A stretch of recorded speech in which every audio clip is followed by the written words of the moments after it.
Bueno, muy buenas noches para todos. Les agradezco la paciencia y también pues les doy la bienvenida.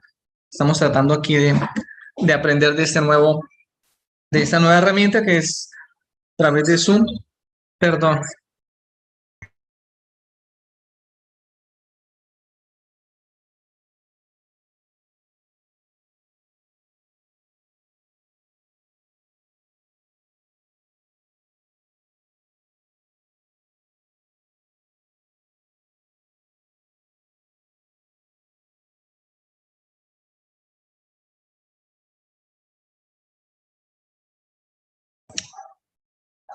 Bueno, ahora sí. Muchísimas gracias por la paciencia porque es que me estaba saliendo por acá el sonido directamente de YouTube. Entonces ahora sí vamos a iniciar.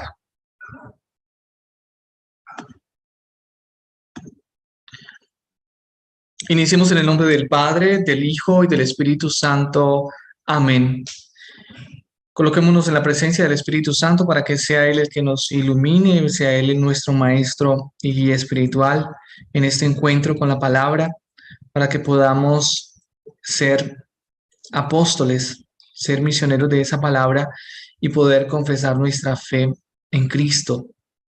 Oh Espíritu Santo, amor del Padre y del Hijo, inspírame siempre lo que debo pensar, lo que debo decir, cómo debo decirlo, lo que debo callar, cómo debo actuar, lo que debo hacer para gloria de Dios, bien de las almas y mi propia santificación.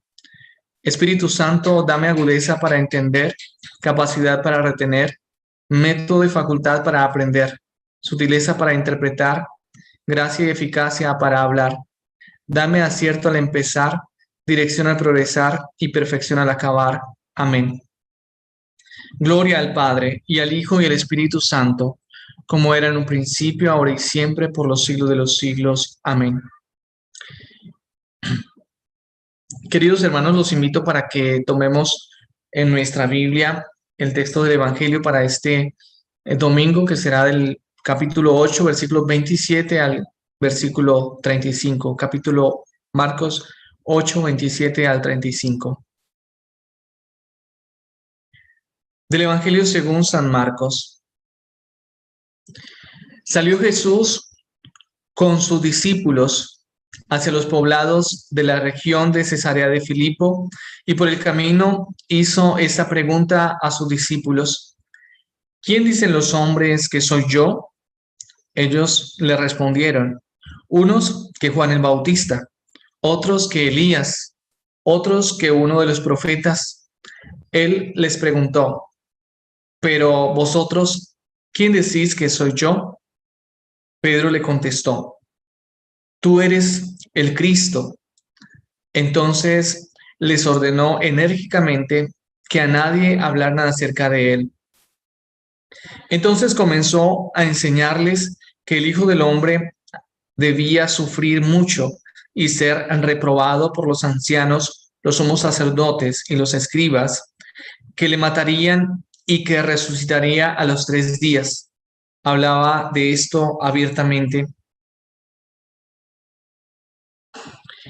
Pedro se lo llevó y se puso a reprenderle, pero él, volviéndose y mirando a sus discípulos, le reprendió a Pedro diciéndole: quítate de mi vista, Satanás, porque tus pensamientos no son los de Dios, sino los de los hombres. Llamando a la gente a la vez que a sus discípulos, les dijo: si alguno quiere venir en pos de mí, niéguese a sí mismo, tome su cruz y sígame, porque quien quiera salvar su vida, la perderá, pero quien la pierda su vida por mí y por el Evangelio, la salvará. Palabra del Señor. Gloria a ti, Señor Jesús.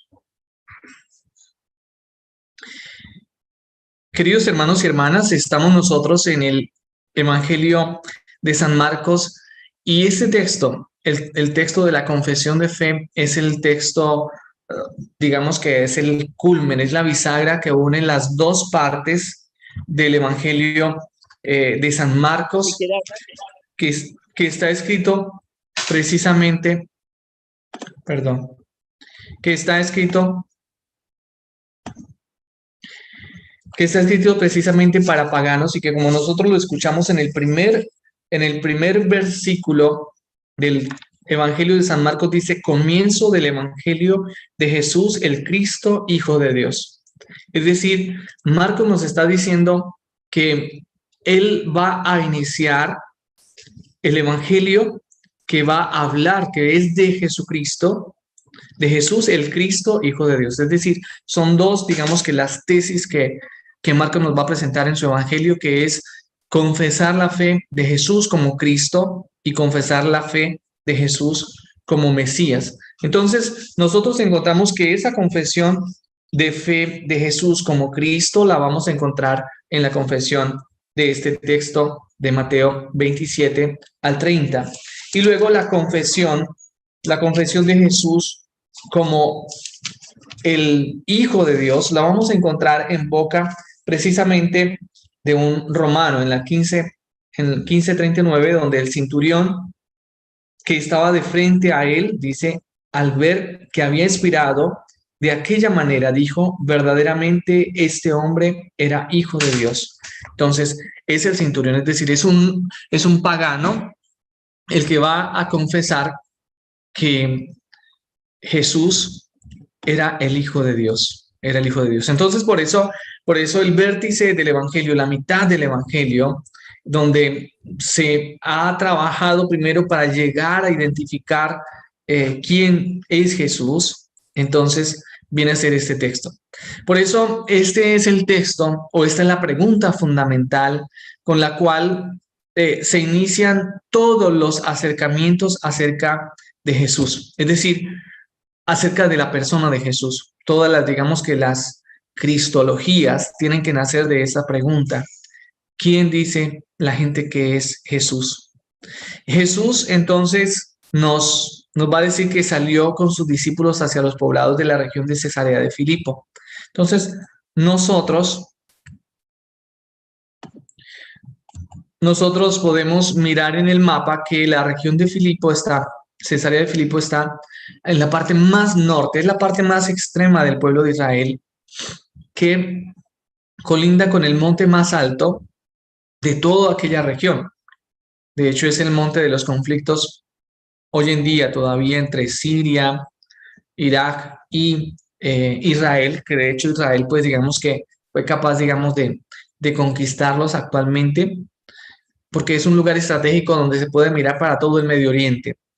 Y Jesús pues estaba, digamos, en la parte del mar de Galilea, en estos lugares, recordemos el milagro que sucedió, la curación del sordomudo, y esta parte del mar de Galilea pues está a 200 metros sobre el nivel del mar. Entonces él se va por la ribera por donde nace el río Jordán, que es precisamente por ese lado, nace de este monte, que es el monte Hermón. Entonces de esa parte nace, y allí hay esta ciudad que es Cesarea de Filipo, u otros la llaman una ciudad llamada Paneas, porque en este lugar se encuentra un templo pagano, un templo que habían construido los griegos al dios Pan. Y el dios Pan es el dios, digamos que hace convertir, o digamos que entre lo salvaje y lo doméstico. Entonces, y es un Dios que guarda, digamos, como el equilibrio entre la naturaleza. Entonces allí tenían un templo, digamos, de bastante peregrinación y de bastante fuerza. Y precisamente Jesús, llegando a aquel lugar, a ese lugar extremo del pueblo de Israel, les hace esa pregunta. Es decir, tal vez muy cerca de aquel templo al dios Pan, perdón. Y los discípulos tienen que responder de frente como a todo ese supermercado de religiones y de ídolos que había, digamos, en la época de Jesús y en la antigüedad. Entonces, Jesús le pregunta a ellos, ¿quién dice la gente que soy yo? Es decir, es como una encuesta de opinión pública. como cuando en este tiempo, digamos, hacen la encuesta de opinión pública para saber la gente de Colombia a cuáles candidatos, digamos, que tienen más, digamos que más posibilidades. Entonces, ¿cuáles son los candidatos que tendrían más posibilidades? Entonces, la gente opina y dice, me gusta este o tal cosa, o este es el que nos va a salvar aquí a Colombia en el próximo periodo. Entonces, así Jesús hace primero que todo como esa encuesta de opinión. ¿Quién dice la gente que es el Hijo del Hombre? Y entonces comienzan los discípulos a decir lo que la gente, lo que la gente ha dicho. Entonces, unos van a decir que Juan el Bautista, lo había dicho Herodes, es que Juan el Bautista entonces ha resucitado y entonces por eso tiene poderes. Otros van a decir que Elías, de hecho Malaquías en el 3:23 va a decir que al final de los tiempos, antes de la venida del Mesías, llegaría Elías nuevamente. Elías, aquel profeta que fue llevado al cielo en un carro de fuego. Entonces, había esa profecía, digamos, de que retornaría Elías y de hecho los evangelios, digamos que muestran que esa profecía se cumple en el personaje de Juan el Bautista. Entonces, otros dicen que uno de los profetas, y entonces esa es como la opinión general acerca acerca de Jesús. Es decir, de Jesús sabían, y si nosotros podemos mirar en el mismo evangelio, nosotros podemos ver que el personaje de Jesús es desconcertante para el pueblo de Israel que está tratando de comprender quién es Jesús, porque primero tiene autoridad sobre los demonios, es un hombre que, por ejemplo, es capaz de trasgredir el sábado, de decir que está por encima del sábado, que el Hijo del Hombre es Señor del sábado, va a donde los suyos y no lo aceptan, dicen este es el carpintero, este es el carpintero, el hijo de María. En otra, las familias piensan que está, digamos que, ido de la cabeza. Otros, los discípulos, digamos que como que no le creen. Es decir, tiene muchísimas facetas que nos va presentando el Evangelio de Marcos y entonces la gente tiene que ir tratando de comprender y de discernir quién es Jesús. De hecho, por eso una de las técnicas que utiliza Marcos es poner una metodología que se llama el secreto mesiánico, es decir, los demonios descubren, sabemos quién eres el santo de Dios, has venido a destruirnos. Y entonces Jesús les manda que se callen, es decir, los que van reconociéndolo, Jesús les va diciendo que se callen para que cada uno haga ese camino de al contemplar, ver las acciones y las enseñanzas de Jesús, pueda decir, para mí Jesús es tal cosa. Es decir, para que cada uno pueda, digamos, que hacer su propia profesión de fe, que pues es, digamos, que la profesión de fe tiene que ver, digamos, con una adhesión personal a Cristo y lógicamente con una respuesta y con una experiencia, digamos, real con Él. Entonces, por eso Jesús, ahora viene la pregunta más importante y la pregunta trascendental, que es una pregunta que está dirigida digamos que en segunda persona. Es decir, y cuando las preguntas están dirigidas en segunda persona, están dirigidas también para nosotros, es decir, para los oyentes. Por eso dice, para vosotros que me escuchan, ¿quién decís que soy yo? Entonces, Pedro toma la palabra y le contesta inmediatamente, tú eres el Cristo. Es lo que había dicho el Evangelio de Marcos. Comienzo del Evangelio de Jesús, el Cristo, el Hijo de Dios. Entonces, llega Pedro, digamos, a confesar que Jesús es el Cristo. El problema es que decir Cristo es decir que Jesús es el ungido, el Mesías del pueblo, del pueblo judío, pero el problema es que los judíos no se ponían de acuerdo en cómo interpretar, digamos, el mesianismo. Muchos de los contemporáneos a Jesús, especialmente aquellos que escribieron las odas de Salomón, o sea, es decir, unos salmos atribuidos a Salomón, pero del siglo I antes de Cristo. Entonces, ellos en esas odas, digamos que estaban describiendo prácticamente cómo sería el Mesías para ellos. Entonces, el Mesías que tenía que ser un hijo de David, que tenía que ser un rey político, militar, que sería capaz, digamos, de liberarnos liberarlos del poder de los romanos y que tendría, pues, digamos que un gran éxito, digamos que eso, y un gran apoyo, es decir, que sería capaz de rescatar el espíritu nacionalista de Israel y que los llevaría no solamente a, digamos, a tener la libertad, sino incluso a conquistar, porque dentro de ese mesianismo ellos tenían también un cierto concepto, digamos que un poco sionista, como el de hoy en día, una ideología judía del sionismo, que supuestamente el pueblo de Israel tiene que ser desde el río Nilo, desde el Nilo hasta el Éufrates, es decir, tiene que abarcar toda esa parte y, y ellos en esa ideología quieren a través de la guerra y a través, digamos, de la conquista, poder, digamos, poseer esos territorios, porque supuestamente esa era, digamos, que la tierra prometida que Dios le dio a Abraham.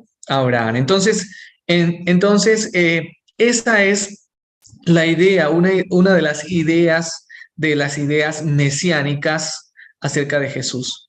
Pero la otra idea mesiánica es la idea, digamos, del siervo sufriente. Es la idea que está escrita en el segundo Isaías, en el capítulo 43, y todos los cánticos del siervo de Yahvé, pues van a reflejar cómo será ese siervo en el cual va a recaer todos los pecados digamos, del hombre, todos los pecados del pueblo, para salvar al pueblo. Por sus heridas somos salvados. Entonces, esa era una concepción, pero esa era, digamos que, una concepción, digamos que no triunfalista del Mesías, y por lo tanto, era una concepción, digamos que no se podía, digamos que. De hecho,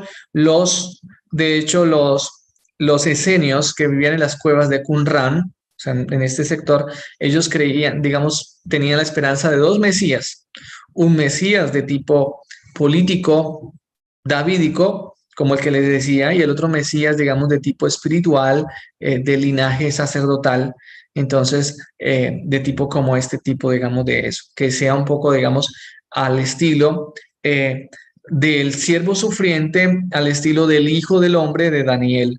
Entonces, habían esas concepciones y por eso Pedro llega, digamos, a confesar la fe: tú eres el Cristo.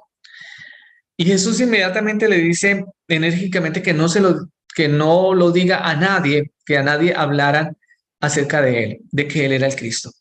Y precisamente aquí en Marcos, que es el primero de los evangelios que se escribe, pues lógicamente hay razón, porque es que Pedro está confesando y está diciendo: sí, Jesús es el Cristo y es el Mesías, y es cierto.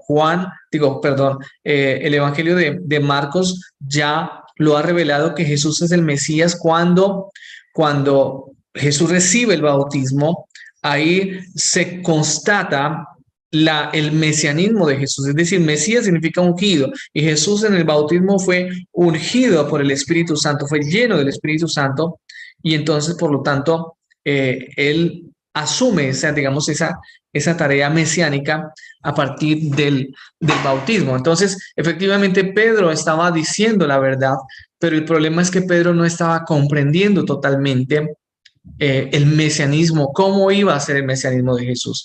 Por eso le dice que no hable todavía, porque solamente Pedro lo comprenderá después de la pasión y resurrección. Por eso, cuando Jesús comienza a enseñarles, es decir, a hacer el primer anuncio de la pasión, muerte y resurrección, es decir, ya Jesús comienza a decirles que ese Mesías, que acaban de eso, nombrándolo como el Hijo del Hombre, que ese Mesías entonces va a morir. Es decir, Jesús les está revelando que ese Mesías no será digamos, al estilo davídico, triunfador, político, militar, sino que va a ser un hijo de Dios, Mesías sufriente, Mesías siervo de Yahvé. Entonces, por eso Jesús está diciendo, el Hijo del Hombre debía sufrir mucho, ser reprobado por los ancianos, los sumos sacerdotes, los escribas, lo matarán, ¿sí? En ese caso, crucificado, y resucitará a los 3 días. O sea, Jesús está aquí haciendo el anuncio de su pasión, muerte, pero también resurrección, es decir, también el triunfo sobre, sobre la muerte, el triunfo sobre la muerte, esa victoria sobre la muerte. Entonces, efectivamente aquí es donde nosotros vemos digamos, el gran equivocación de Pedro, porque entonces Pedro se pone a recriminar a Jesús, se pone a reprenderle. Es decir, Pedro, cuando escucha que su Mesías, que su rey va a tener que morir, dice, no, mejor dicho, se pone delante de Jesús y le dice, no, esto no te puede suceder. Y entonces, es decir, se pone a reprenderlo, se pone, digamos, a corregir para que eso no suceda. Y entonces Jesús volviéndose y dice, mirando a sus discípulos, es decir, eso que Pedro estaba diciendo de que eres el Mesías, también lo pensaban los demás discípulos, pero también lo que está reprendiendo Pedro también lo estaban haciendo, también estaban de acuerdo los demás discípulos. Por eso Jesús, mirando a sus discípulos, reprende a Pedro y en Pedro a todos los demás que están de acuerdo. Y le dice, quítate de mi vista, Satanás. Claro que aquí el texto, no me gusta esa traducción, porque el texto más acertado es ponte detrás de mí, Satanás. Ponte detrás de mí, Satanás. Y ya lo explicamos porque dice, porque tus pensamientos no son los de Dios, sino los de los hombres. Entonces, ¿por qué ponte detrás de mí, Satanás? Ya nosotros hemos visto cómo después de que Jesús revela cómo va a ser su mesianismo, de que va a ser del siervo sufriente, que va a ser padecer, morir, pero al tercer día resucitar. Entonces, sabemos que Pedro se le atravesó a Jesús en el camino, se le puso delante y le dijo, eso no lo vamos a permitir. Es decir, él quiere, digamos que, interrumpir ese plan, quiere que eso no se desarrolle así. Entonces, en ese sentido, Pedro y los demás son discípulos, es decir, son seguidores de Jesús y tienen que estar detrás de Jesús, porque cuando Él se pone delante se convierte en obstáculo y eso es lo que significa Satanás. Satanás es el que hace tropezar, el que hace caer, el que hace caer. Entonces, por eso Jesús lo reprende fuertemente. Ponte detrás de mí, Satanás. Es decir, si sigue con esa actitud, simplemente es un Satanás, porque es alguien que lo está tentando y que le está obstaculizando el camino y la voluntad de Dios por querer imponer la propia voluntad, el propio ideal que tiene Pedro. Entonces, por eso Jesús lo pone en su sitio. Ponte detrás de mí. Es decir, su puesto no es de decirme qué es lo que yo tengo que hacer, sino su puesto es de estar atrás de mí, de caminar detrás de mí, de obedecer. Y por eso le reclara muy bien. Es decir, esos pensamientos son simplemente de los hombres, son simplemente sus ideas. Y por eso entonces, llamando a la gente y a los discípulos, Jesús va a poner en claro cuáles son los 3 puntos básicos, elementales del discipulado. Dice, si alguien quiere venir en pos de mí, es decir, el acoliteo, es decir, si alguien quiere seguirme, venir en pos de mí significa ser discípulo. Si alguien quiere venir detrás de mí, entonces 3 cosas. Niéguese a sí mismo, tome su cruz y sígame.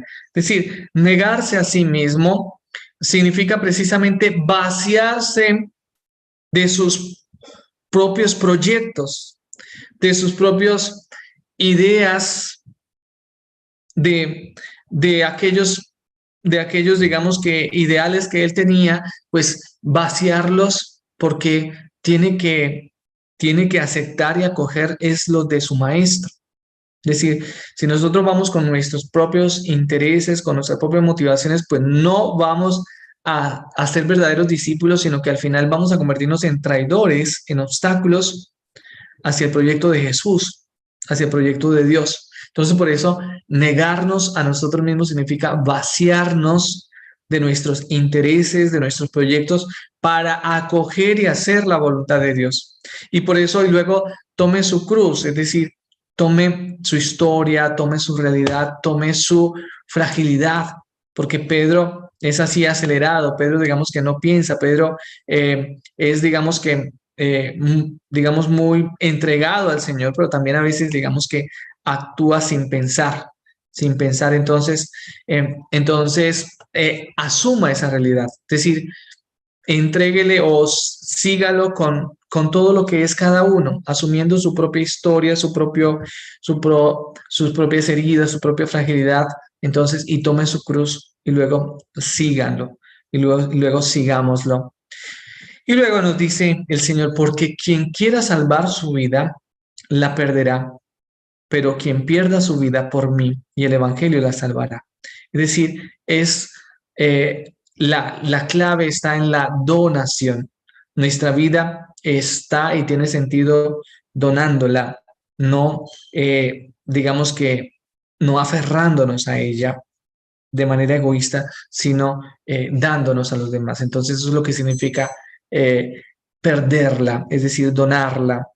Y el que la pierda, el que la done por mí y por el Evangelio, pues se salvará. Pues ese es como, digamos, el texto que el Señor nos presenta para este domingo, un texto largo en el sentido que tiene, digamos que, varios argumentos, el argumento de la profesión de fe, pero también el argumento de cómo reprende Jesús a Pedro y luego también cómo nos muestra cómo tiene que ser el verdadero discipulado. Así que yo los invito para que ahora pasemos a nuestra segunda parte de la lección divina, que tiene que ver precisamente con qué es lo que me dice el texto, es decir, la meditación. ¿Qué me dice el texto a mí? Ahora sí pueden tomar la palabra. Buenas noches, padre. Adelante, don César. Bueno, el texto nos deja un mensaje muy bonito, muy sencillo y muy claro. Realmente hace parte de nuestra profesión de fe. Así como Jesús le hacía la pregunta a Pedro, también la pregunta aplica para cada uno de nosotros. ¿Quién es Jesús para mí? ¿Quién es Jesús para ti? ¿Quién es Jesús para todos nosotros? Entonces, para mí Jesús es el Mesías, es el Redentor, es el Salvador, es el que está presente en la Santa Eucaristía, es amor, es vida y es la misericordia del Padre que nos sirve para ser el ejemplo de Él, como usted mismo nos decía, cargar la cruz que Él mismo carga, nosotros ayudarle a cargar esa cruz con nuestros sufrimientos, nuestra vida, nuestras enfermedades, nuestra esperanza, nuestros sentimientos, todo. Y asimismo, tener ese ejemplo de vida, dar testimonio y vivir con esa profesión de fe, de saber quién es Jesús para mí. Como él decía, yo soy la luz, el camino y la vida. Entonces, eso es Jesús para mí. Ese es el mensaje que me deja este texto, Padre. Muchísimas gracias, don César. Entonces, Bueno, sí, el texto es bien claro, es decir, es una pregunta personal para cada uno de nosotros.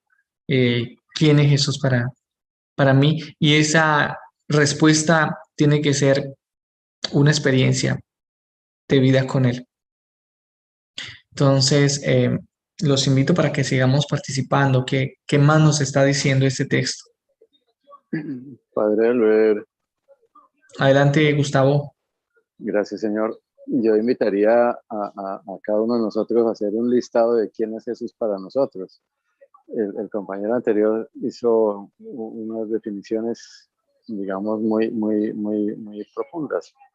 Yo, pues, queriendo dejar más otras definiciones para que otras personas las digan, Me atrevería a decir que es mi mejor amigo, mi maestro, mi señor y mi juez. A ver qué más palabras tan bonitas dicen nuestros amigos, compañeros, hermanitos, en cómo es que identificamos a Jesús entre nosotros. Gracias. Muchísimas gracias, Gustavo.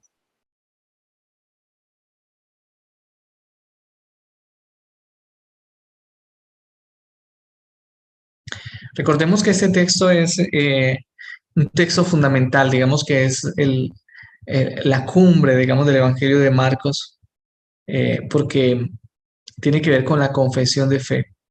Y la confesión de fe significa no solamente lo que yo digo de palabras, sino que esas palabras expresan la adhesión de mi corazón, la experiencia que yo estoy viviendo con el Señor. Por eso es una profesión de fe.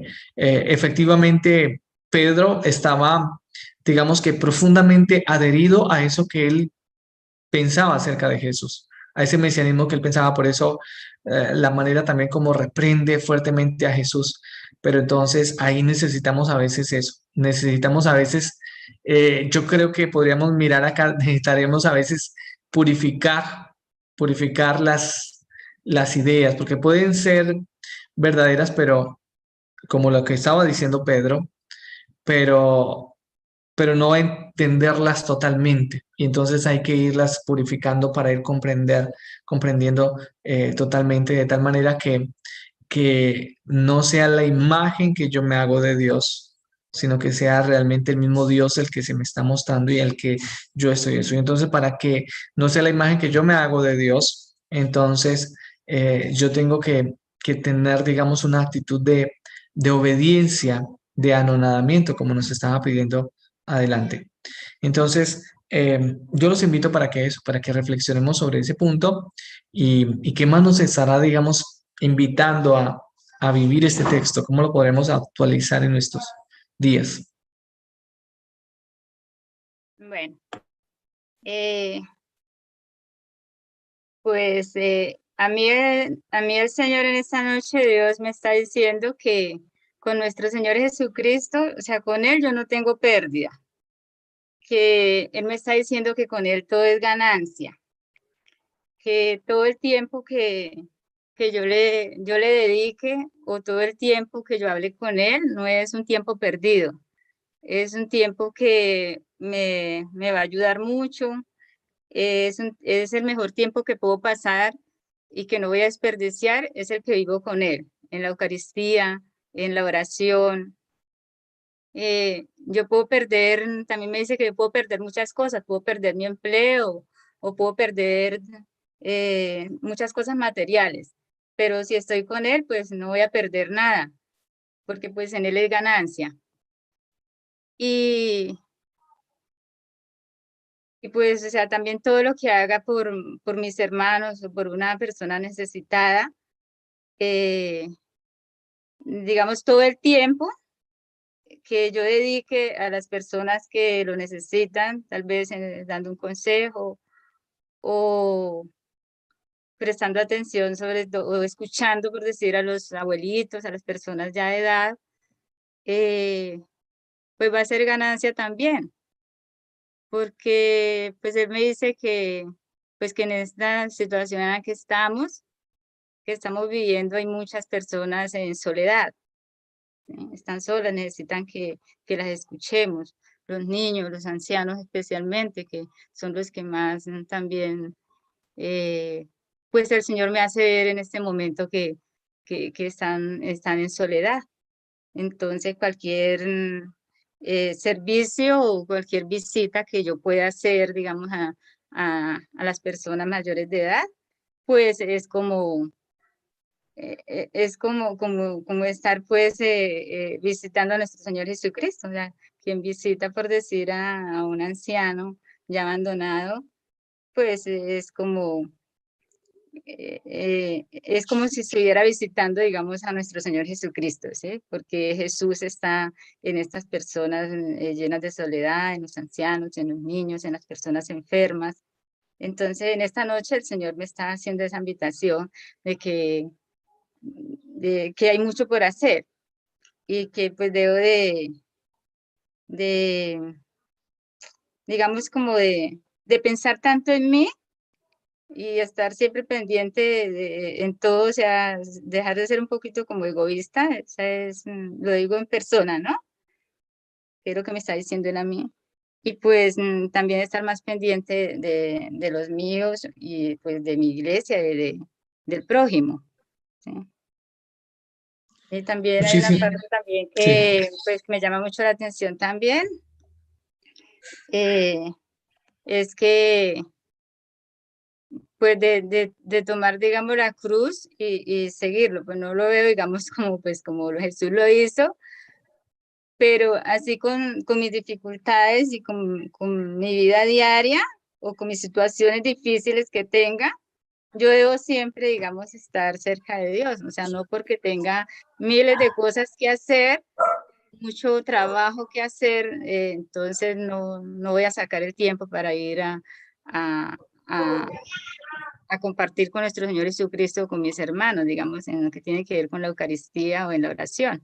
O sea, entonces a eso también el Señor me está invitando en esta noche también, a que debo de dividir mi tiempo y sacar tiempo pues para los demás y también pues para en mi vida espiritual, no descuidarla. Gracias. Muchísimas gracias. Buenas noches a todos. Buenas noches. Adelante, madrina. Bueno, este hermoso Evangelio de San Marcos me llena mucho el corazón porque él me habla de que me debo unir totalmente a él, que él es pues todo, el todo, ¿sí? El alfa, el omega, que me debo abandonar en él, que no debemos, pues como dice ahí, alterarle, pues uno cree que a veces lucha uno deshumanamente y no deja que él actúe, ¿sí? Que la fe sea totalmente, sea en 100%, para que mi vida sea transformada y mi vida sea guiada por él, que no debo creer en lo que yo hago, ¿sí? No debo, porque pues uno es humano, sino que él que sea mi director en todo sentido. Entonces tengo que tener mucha confianza y pedirle mucha el don de la fe para creerle a todo lo que él me orienta, sin ninguna duda, porque pues es la salvación y es la alegría, es todo, con él es el todo. Cualquier adversidad unido a él va a ser muy liviano, porque él me ama tanto que él no va a permitir que el sufrimiento sea como él lo hizo tanto en la cruz, con ese dolor tan grande, por tanto amor. Pero lo que él me dice es que debo aumentar la fe, muchísima fe, y creerle a él todo. Muchísimas gracias, madrina. Mis proyectos, eso es lo que me habla. Ok, muchísimas gracias. Yo creo que el Evangelio nos viene, digamos, aquí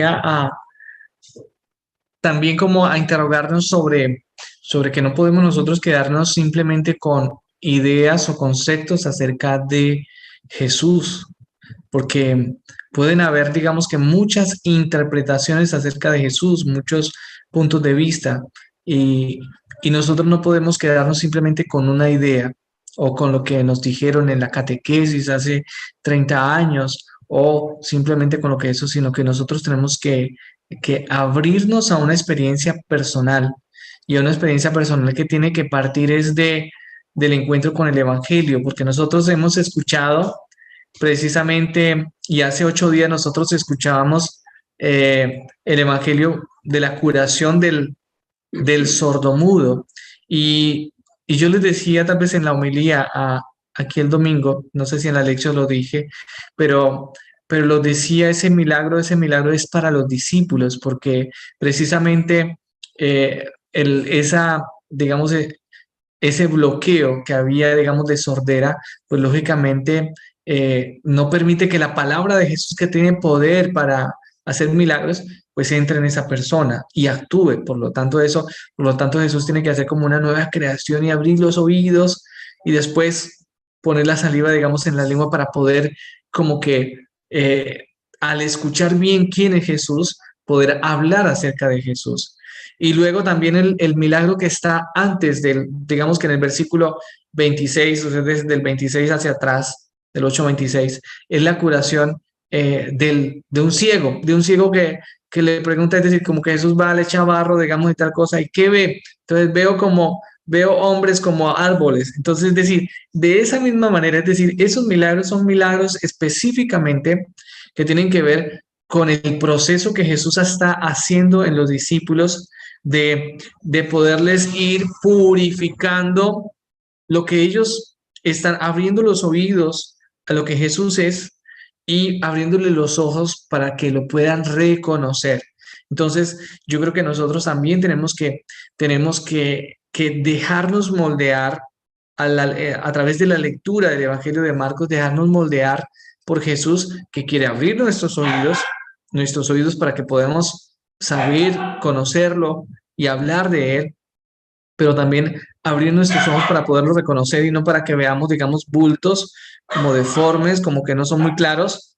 Entonces, y eso. Y por eso Pedro, pues puede, digamos, confesar, pero todavía, a pesar de que Pedro lo dice bien, Pedro todavía no está viendo bien. Vendrá otro milagro, el milagro del ciego Bartimeo, que será, digamos, como el que va a preparar muy bien para que los discípulos puedan, digamos, que contemplarlo pues en la pasión, muerte y resurrección y luego confesarlo con la resurrección. Entonces, mire, hay una lógica profundamente bellísima en San Marcos que nos ayuda, digamos, a vivir este proceso con él para poderlo confesar, para poder vivir una experiencia con Jesús.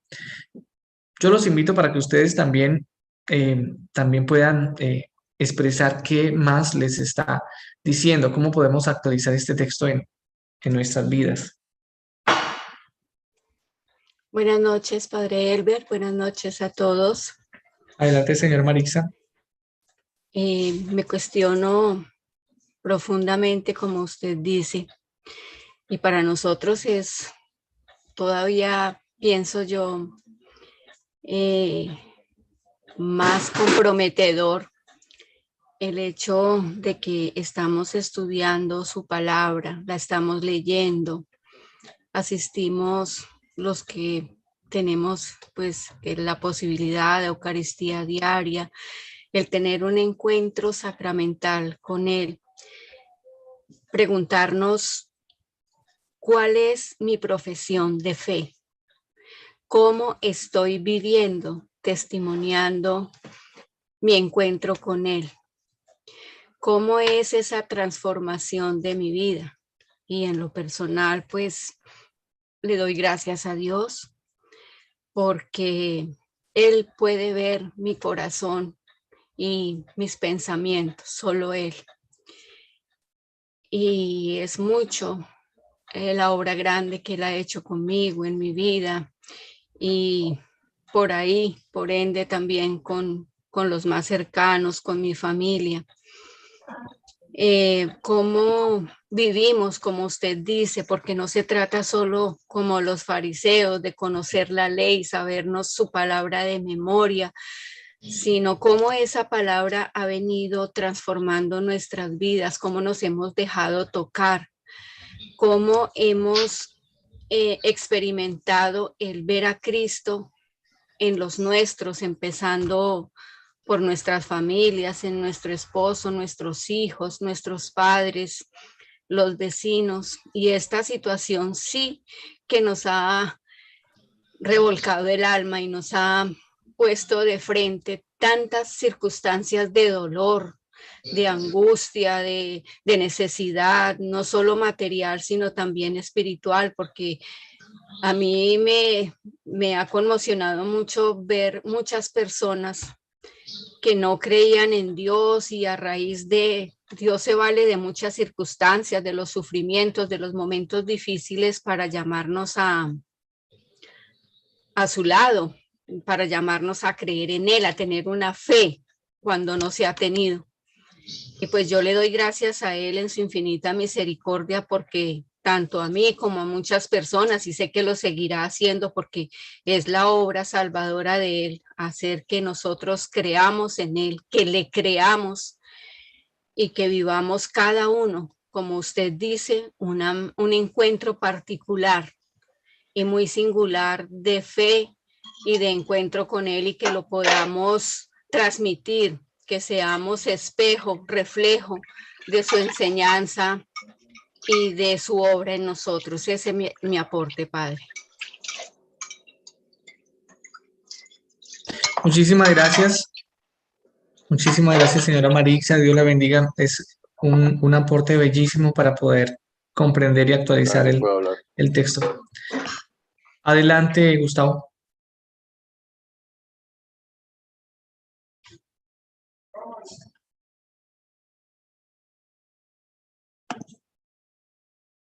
Adelante. Ahí está bien. Sí, sí. Bueno, comentaba que la segunda lectura del próximo domingo de Santiago expresa muchísimo la importancia de las obras, entonces de las obras fundamentadas en la fe. Y el Evangelio que estamos comentando nos muestra a nuestro Señor Jesús, después de haber hecho muchas obras, cómo tiene que anunciar con bastante anticipación y varias veces algo que va a suceder, que va a obrarse. Y lo fundamental de las obras que él está anunciando es están en la palabra resurrección. Si él no hubiese resucitado, nosotros no estábamos hablando de él en este momentico, no seríamos cristianos católicos, no sé qué seríamos, pero para que a él le creyeran tuvo que anunciar con anticipación y comprobar con obras, con un hecho real su resurrección, todo para fundamentar totalmente la fe de sus primeros seguidores, los apóstoles. Gracias a eso y gracias a ellos nosotros estamos acá. Pienso que la sensación para nosotros es sencilla. Hemos venido conociéndolo a él, hemos venido sabiendo de él, comprometiéndonos con Dios y incrementando nuestra fe en Dios. El cambio que debemos también ir marcando, la mejoría que debemos ir marcando es ir demostrándolo con las obras, con el testimonio, y esa será la forma de agradar a Dios y llegar al objetivo clave, ganarse la buena vida eterna. Pero creo que combinando los textos del domingo marca esa relación entre fe y obras, y cómo nuestro Señor Jesucristo nos muestra que le tocó obrar exageradamente mucho para convencernos e incrementar nuestra fe, nuestra confianza en Él, para poderlo seguir. Muchas gracias. Muchísimas gracias, Gustavo. Bueno, ¿alguien más que nos quiera, digamos, que participar de lo que le dice el Señor a través de ese texto? Buenas noches, Padre. Buenas noches, queridos hermanos Martica, y buenas hermanas. noches. Buenas noches. Padre, pues realmente la parte que a mí más me llama la atención, muy hermoso el Evangelio, pero me parece la parte donde, sí, él les dice que quién soy yo, quién dice la gente que soy yo, y vosotros quién decís. Pedro dice, tú eres Jesús, tú eres el Mesías, el Hijo del Dios, ¿cierto? Lo hace iluminado a través del Espíritu Santo, ¿verdad? Pero también él les va como compartiendo o soltando ciertas situaciones que él va a vivir, y en torno a eso, pues nos invita a seguirlo con nuestra cruz, con nuestras circunstancias diarias de la vida, con nuestras vivencias, con todo lo que hemos vivido, lo que hemos pasado, ¿sí? Nuestros antecedentes y todo eso, pero a la luz de esa vivencia, de esa vivencia que él tuvo, que él experimentó en una muerte de cruz, entonces él lo transformó, resucitó. Entonces esa es la invitación a cambiar, a dejarse, a abrir el corazón y a dejar actuar a Dios en uno para ir transformándonos diariamente.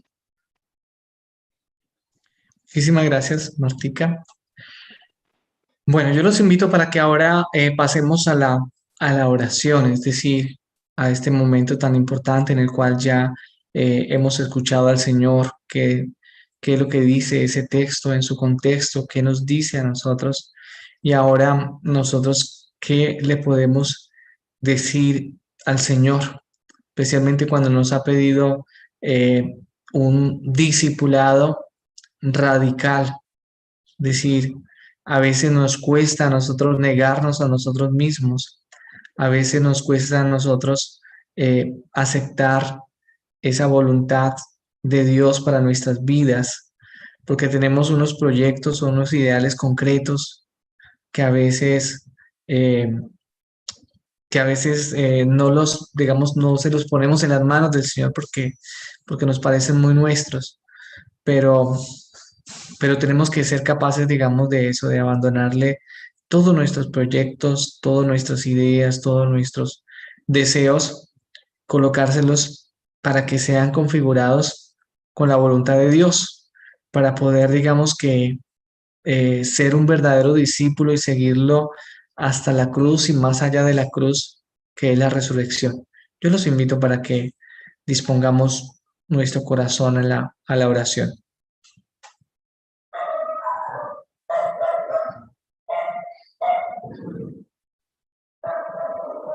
Padre amado, yo te amo, Señor, te alabo y te bendigo. Oh Dios, tú eres mi amor primero, Señor, el que más amo en toda mi vida. Señor Jesús, tú eres mi fortaleza. También eres mi todo. En ti descanso, Padre Santo. Gracias por estar pendiente de mí. Gracias por ser mi amigo, por ser mi hermano, por ser incondicional conmigo. Gracias, Padre Santo. Y en esta noche, Señor, te pido que me regales un corazón dulce para alabarte, para bendecirte, para glorificarte y para estar siempre a tu lado, Señor. Bendito sea, Padre Santo, por siempre. Gracias por estar presente en mi vida, por ser mi faro, por ser esa persona que me guía. Gracias por darme todo lo necesario. Y también te pido, Señor, que me enseñes a hacer tu santa voluntad. Amén. Amén. Te lo pedimos, Señor. Señor, te alabo, te bendigo, te glorifico, te doy gracias, Señor, por la vida, por ese don tan maravilloso que nos da, Señor. Te pido, Señor, en esta noche por todas las personas también que están desplazadas, los emigrantes, con esa palabra tuya que nos enseña todo, Señor. Te alabo y te bendigo, Señor. Te alabamos, Señor.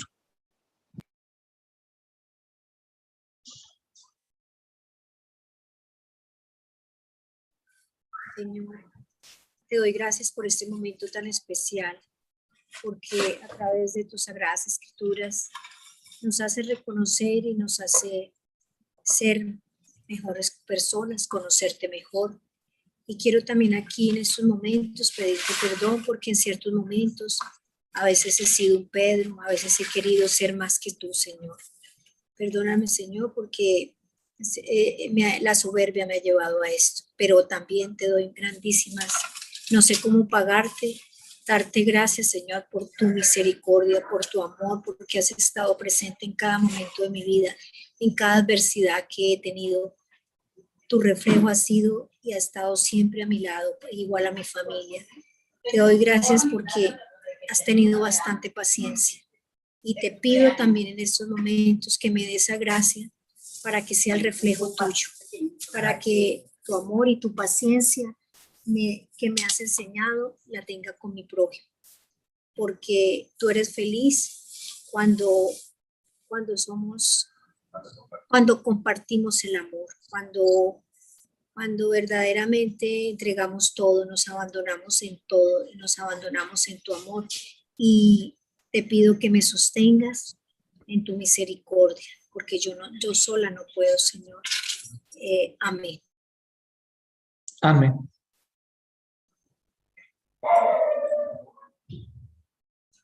Recibe, Padre de amor y de misericordia, las súplicas que te hemos presentado y aquellas que permanecen en lo profundo de nuestro corazón.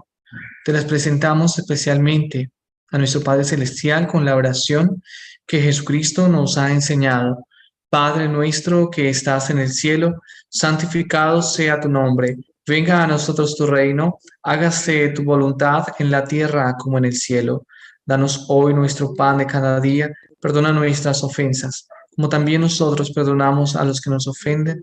No dejes caer en la tentación y líbranos del maligno. Amén. Amén. En un momento de silencio vamos a pensar en cuál es el compromiso en esta contemplación, a qué me mueve, cómo me mueve a actuar ese texto para que esa palabra se haga carne en nosotros, es decir, se haga vida para que podamos nosotros obedecer esa palabra, a qué nos vamos a comprometer con este evangelio que el Señor nos ha regalado en este día.